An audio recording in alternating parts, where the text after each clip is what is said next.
Hello everyone, I'm Lawrence from Unicorn Reviews. This is the Jonsbo or the Cooltek UMX1 Plus with a window case. It's an aluminium case with basically curved edges everywhere. I'm surprised they didn't get sued by Apple already, but we're going to have a look at this beauty today. Before we do an overview, we're going to have a little look at the accessories.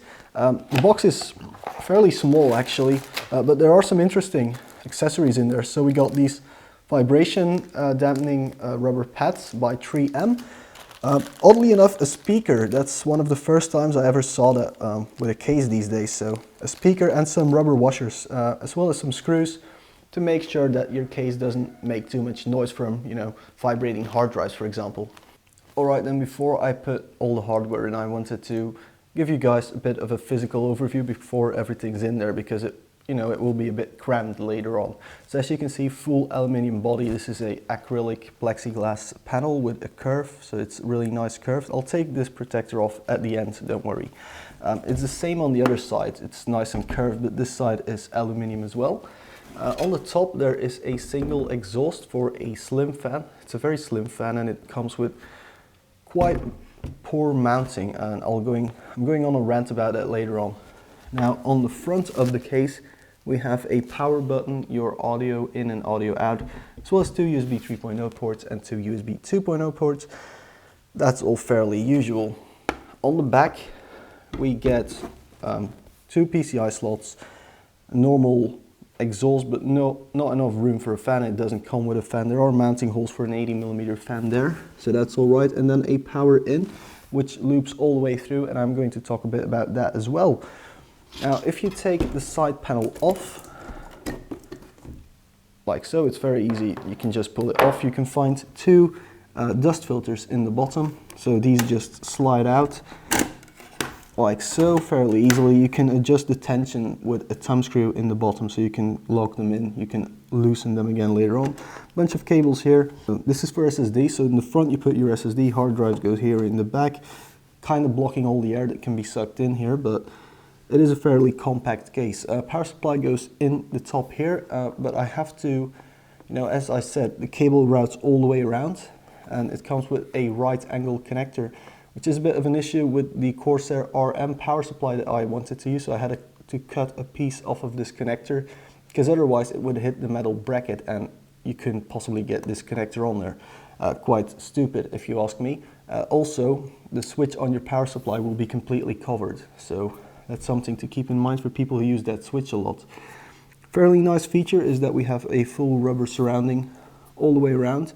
But then I'm going to go on a little bit of a rant with my final negative on the inside. Basically, if you have a look at where the top fan mounts, you can see that these are just pieces of metal sticking out where you screw the fan into. Now, the standard fan is a 12.5mm thick fan, so if you put a 25mm fan in, you can't actually mount it because it doesn't come with the right screws, and radiator screws are too long and the stock fan screws are too short, despite there being quite a lot of room in there between the top of the case and the top of your motherboard. So you're kind of forced to glue the fan or the radiator, in my case, in place. I kind of wish they would have gone slightly less clean on the top and just put holes in there so you can put radiator screws through there, because there is enough room for a normal size radiator and a slim fan, which is what I'm going to do, but I'm forced to glue everything in place, which I'm not very happy about at all. Alright then, conclusion time on the Jonsbo or Cooltek, or Jonsbo powered by Cooltek, whatever it's called, UMX1 Plus window case. It was a bit of a mixed thing. For those of you who watched the build log, I'll put it up the eye right there. For those of you who watched that, you guys will know that there were a lot of issues, and I'm going to say those issues here as well. I'm going to start off with the good things. First of all, the price point is really interesting. It's 110 euros for a full aluminium case with all the curves on there, curved window, all that sort of stuff. I think price-wise it's pretty good. I first thought it was expensive, but then, quality-wise it's pretty good. But there are a few design flaws with it. Personally, I think it should be maybe 15mm wider, so that the power connectors on the GPU are not interfering with the window. That's quite an important thing. So it should be 15 millimeters wider. It should probably also make it 15 millimeters longer so that there's more room to put cables in between the power supply and the radiator, if you use a radiator, or the fan if you use that, so you can route stuff more easily. And then I guess once we're at it, they should also make it 15 millimeters higher so that you can use a 25 millimeter radiator with a 25 millimeter fan instead of this slimline fan.